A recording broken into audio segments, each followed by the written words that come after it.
nhớ, vì yêu ai kia quá dại khờ. Thế nên giờ anh bước đi giữa những nỗi đau. Ngày mình yêu nhau em đã từng hứa những gì, cỡ sao giờ em quên đi lời hứa đó. Ngày mình anh lê đôi chân đi qua góc phố ngày nào, chẳng lòng khi bao ký ức xưa quay về đây.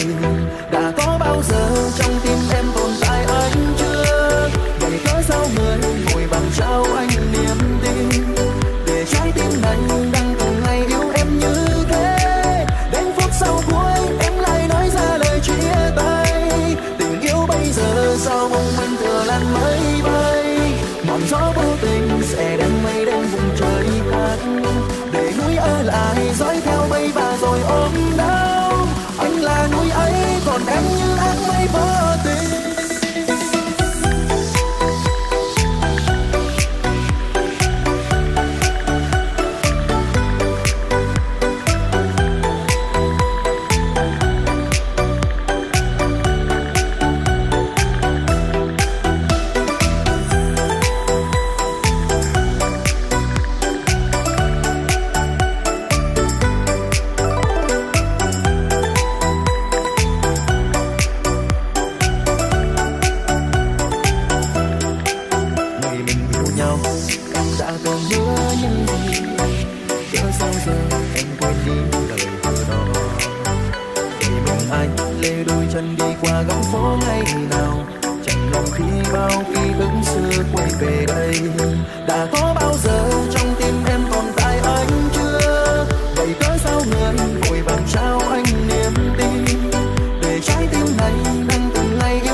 gian chẳng gieo vào tâm ý nàng.